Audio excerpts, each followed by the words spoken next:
Future Estates by Matthew Harvey, published by Roma Publications.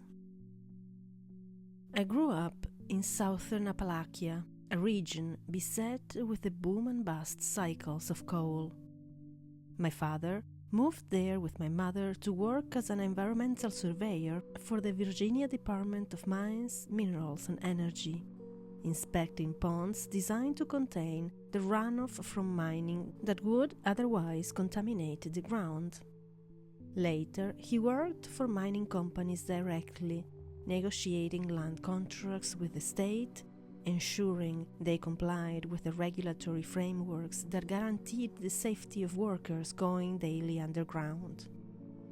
But in one of the many downturns provoked by the tides of corporate finance, my father lost his livelihood along with his generation of friends. In a moment of uncertainty, and in the American tradition of snake oil speculation and pioneer gambling, he played the odds against himself and invested his life savings to open a business brokering coal. Markets for Appalachian coal in the 1990s were expanding, bringing an influx of cash from the new multinational brands of world trade. And in this atmosphere of possibility, opportunities awaited those willing to invest, as economies of scale and public trading became the new name of the game. Coal in this region historically has been mined from deep tunnels, then shipped to Ohio, the Great Lakes, or Europe for processing into more usable, burnable fuel. But in the consolidations and mergers of mines that reaching larger markets demanded, a new production model emerged that simplified a business that once required work by hand. Blasting up mountains layer by geological layer, filling in the valleys with the resulting earth, and hollowing out the rest. My father, brokering coal for a dying cottage industry of deep mines, soon found himself insolvent.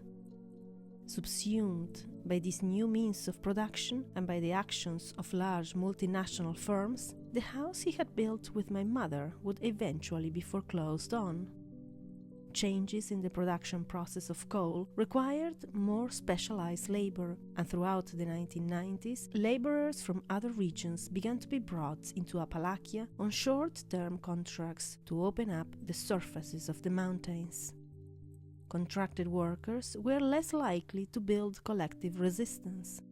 Their families didn't live in Appalachia, nor were they stranded in the contaminated land, water, and air. The result of this shift in policies towards both production and personnel was that far fewer people in the region mined coal. And with a similar shift in the global outsourcing of tobacco, historically grown as a cash crop in the region, a general decay in social life started setting in. One of the poorest regions in the continental United States after the Black Belt, the southern Appalachian Mountains became the epicenter of what would be called the opioid epidemic. Over the last 30 years, social investment programs that were once the main fallback for those who live in this crisis-ridden region withered under long-term political pressure from both within the region and without. Stability, it seems, costs too much. Energy company owners called in to late-night AM radio shows peddling a new brand of Tea Party politics, building support for deregulation and dissolving state programs, spreading mistrust on the labor organizing that had once been social and political glue, and branding the politics of environmental protection as emasculating and full of shame. It was disheartening to watch local politics descend into an abandonment of community solidarity in favor of Walmart and pharmaceutical sales, along with the proliferation of cheap goods and what might be called the Dollar General regime. In the late 1990s, my mother, now raising 2 children on her own, began working as a case worker in the foster care system for the Virginia Department of Social Services. Her work was a bottomless pit of bureaucracy, legal documents, and court cases between late-night emergencies. Institutions defounded are improperly tooled to respond to communities left bare by meth labs, addiction, domestic violence, and lack of public care. Between the difficulties of witnessing such suffering, mounting debt from being a single mother, and the small-minded patriarchal bosses who kept her held down, she found herself drowning. Though she was trying to patch the everyday suffering of people in a region, it was a region itself being drowned. When she shared stories of her work, like a journalist reporting on conflict, many friends said they just couldn't bear to hear it. It would be better if she just prayed. Whether mined from tunnels or raised mountaintops, coal is traded as a bulk commodity within larger markets, just as goods and services are produced and sold to international markets, traded between factories and corporate offices. And to put the labor and materials needed for production into motion, professionals and office workers must come together to design, coordinate, and implement strategies for the execution of each process needed for such economies of scale.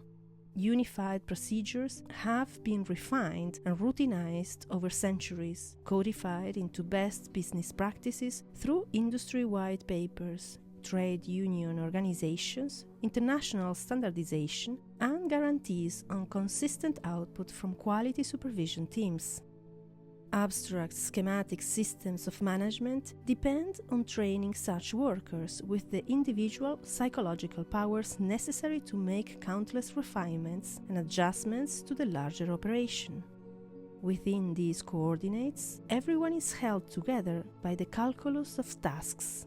Contemporary life, or rather contemporaneous life, is contingent on maintaining and brokering simultaneous networks of laborers and managers, bound by budgets and schedules, speaking to each other through contracts seamlessly from afar. Yet, what happens at each stage in the long chain of social reproduction remains invisible in the spreadsheets and black spaces, in the grids of forms filled out to effectively service these ends. As in the Appalachia, where coal mining was brought under the influence of German, South African, and Australian mining companies, decisions made remotely reshape entire regions in political economies driven by the lowest prices and profit-seeking geographical competition. That I would become one of the many administrators responsible for buying and selling services for international trade came as a surprise. When I first visited Dongguan, China in 2011, the printing factories I worked with for publishers in New York and London were still surrounded by semi-rural landscapes marked by farming and the occasional smell of agar wood trees, in a slight yellow haze and a constellation of basic tiled buildings in light blues and pinks. The monumental, heroic, and cautionary tale of Chinese development and growth in this century has been an overtold story. But, in a mess of half-built high-rise construction and old dynamic villages nested between factory dormitories, it was impressive to witness one of the world's largest human migrations, caught between an image of Engels' Manchester and the Canton Fair. In the sun and the heat of subtropical air, an entire generation was busy setting up new frontiers of capitalist living, and by the time I took my last trip to these same factories in 2018, subway lines had opened within biking distance of the once rural sites, now an extension of the core of several interconnected cities, the region having grown to over 86 million inhabitants. Squeezed between timetables and always limited budgets in the search for new markets, I spent many years commuting to factories beyond China to produce books in what otherwise might have been an informative study in doing business with small international firms. In retrospect, it became a comparison of the state of geopolitics and political power, embedded in what seems like trivial work carried out day by day. In witnessing a world in transition, I was brought to reflect on the place I grew up and the spiritual trouble of material life shaped through the byproducts of intensive production and consumption. In the background of working in globalized supply chains, one must evaluate the problems and advantages of working across regions in different stages of what is called development. With different scales and speeds of daily activity, one negotiates differences in social context and competing values, constantly attempting to flatten such differences out of a need to efficiency and the lowest cost. Though not always obvious in the product, the particularities of the political-economic context remain latent in the outcome of all work, even when best business practices attempt to hide the intensive political maneuvers and often military conflicts required to maintain trade. The business environment reflexively shapes the worker, the consumer, and the firm. In a moment of deep personal crisis, I sold off many of my belongings and began a long and slow series of trips to reconcile myself with the distances between desperate experiences and with the inadequacies and political pressures that shaped the all too fragile and intricately tied infrastructures, built environments and landscapes reflected in this book.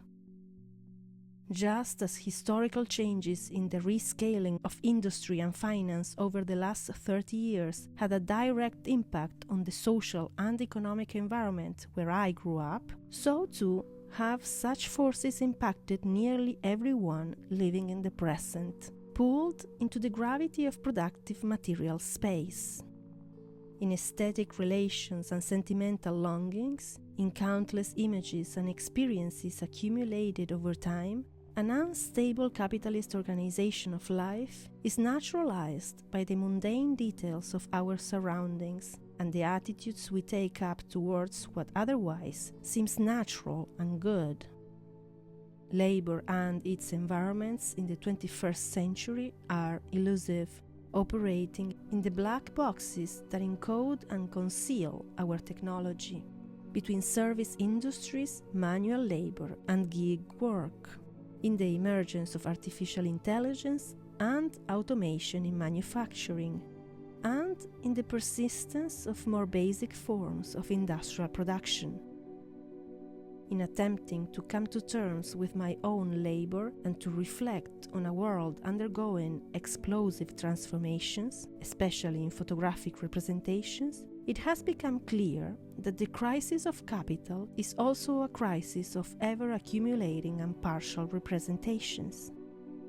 Depictions in images are never commensurate with ceaselessly fragmented wholes, and singular pictures cannot reflect the complexity or difficulty of experiencing and apprehending the multitude of processes that simultaneously shape the present in all its contradictions.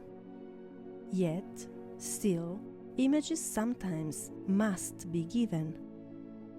From the port of Rotterdam to the outskirts of Jakarta, where transnational investors pour hot money into new Dutch-led industrial estates, from southern China to Rajasthan and Gujarat in India, where the Delhi-Mumbai industrial corridor is being developed to compete with the scale of production of the greater Shenzhen Bay, to Dhaka, Bangladesh, where the headwaters of the Himalayas feed garment factories serviced on a floodplain of boats pressurized under climate change and political isolation, and to Mexico, with its maquilladora factories set up in the wake of NAFTA that are now being updated with technology transfer and organizational structures from China, pressurized by narco-political internal spaces that have helped militarize the state.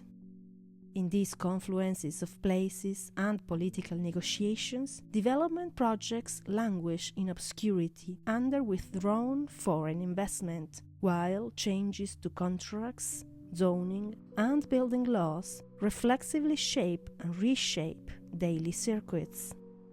Landscapes resist being either here or there, having been produced by the scale of capital and distances only possible in the 21st century. New growth leaves everything incomplete.